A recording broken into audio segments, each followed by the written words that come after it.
أعوذ بالله من الشيطان الرجيم.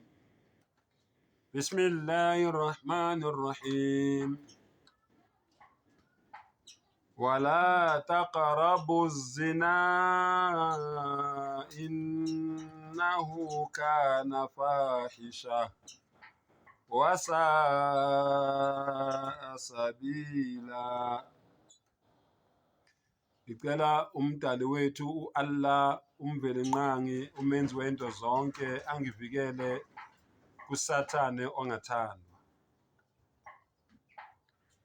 Egameni lika Allah onomusa onesihawu. Inna alhamdulillah.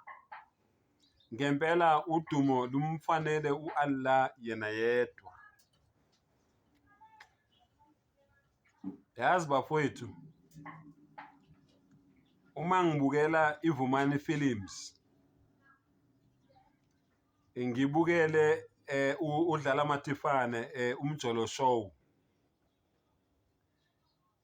nezinye nje inhlelo eziningi Black Life TV, mangibukela nje inhlelo zakhona eziningi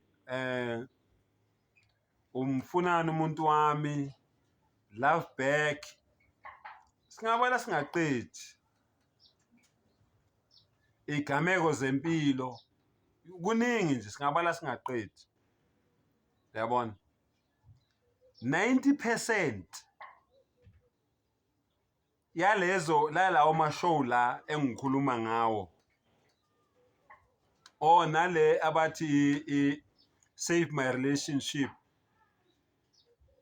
phephisa ubudlelwano bami, mawulalela nje zonke le zinhlelo engikubalela zona ubufebe bodwa okukhulunywa ngabo. Yingakho namhlanje ngikhuluma ngobufebe nemphumela yani yobufebe.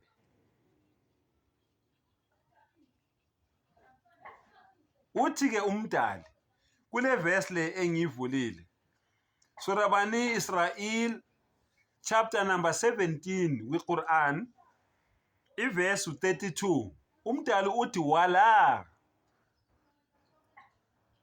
uyaxwayiswa, uyayalwa umdali wakho, ungalinge taqrabu azina, ungalinge usondele ebufebeni. Uyizwa kahle le verse le? Akathi umdali ungabenzi ubufebe kule verse le. Uthini? Taqrabu, ungasondeli. Kangakanani usubenzile ubufebe lobo, usuphingile. Umdali uthini? Wala taqrabu zina, ungalinge usondele ebufebeni. Yini indaba? Uyakunika nesizathu. Innahu kana fahisha, ngoba ubufebe buyihlazo. Subhanallah.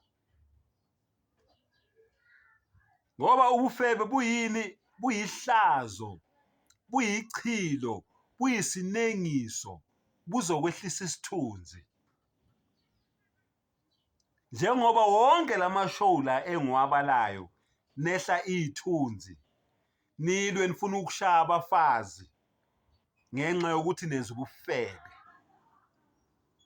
Umdali uthi ungasondeli inhlobo ebufebeni, uhambele kude nobufebe, ngoba uzokwehla isithunzi, iyichilo, isinengiso lento yenzayo umdali akayifuni. Wasa asabile, indlela embi yokwenza izinto, indlela embi yokwenza izinto. Imishado eminingi ichithekile ngendaba yobufebe, ubudlelwano obuningi buchithekile ngendaba yobufebe. So wonke lamashow la engikubalela wona, mawuthi yawalalela kahle, yingoba benza ini? Benza ubufebe bese beya kulamashow bayacomplaina ngani? Bayacomplaina ngokuthi sebexwaye ubufebe lobo ababenzayo. So to be on a safe side, hambela kude nobufebe. Lento engikhuluma ngayo la, mawuvula iBhayibheli lakho, Exodus 20 iverse 14, ungaphingi, ungafebi. Akusiyo iQur'ani kuphela. So nonke nina elinezinkinga ngenxa yokuthi nigcwele ubufebe, nibhizinenza ubufebe. Nonke nina eniphukelwa imishado yenu, enilahlekelwa imishado yenu, enilahlekelwa ubudlelwano benu ngenxa yokuthi nenza ubufebe, niyalayeka ngoba nikhuziwe, umdali unikhuzile ukuthi yekelani ubufebe, naniyaqhubeka nenza ubufebe.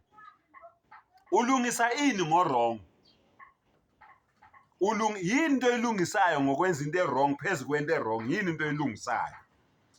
As long as ningabiyeki lobufebe lobu enibenzayo, nisazophathwa amakhanda, nisazophathwa yi-stress, nisazophathwa ama-depression, nisazobulalana, nisazoshaya abafazi, nisazodliswa, nisazocupha abafazi, nisazocuphana nodwa ngenxa yalobufebe lobu enibenzayo. Umdala angabufuni.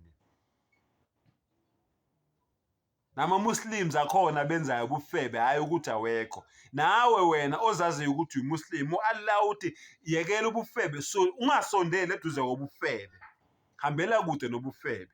Sengathi umdala angakuvula amehlo, akuvula ingqondo. Wa akhiru dawana anil hamdulillahi rabbil alamin.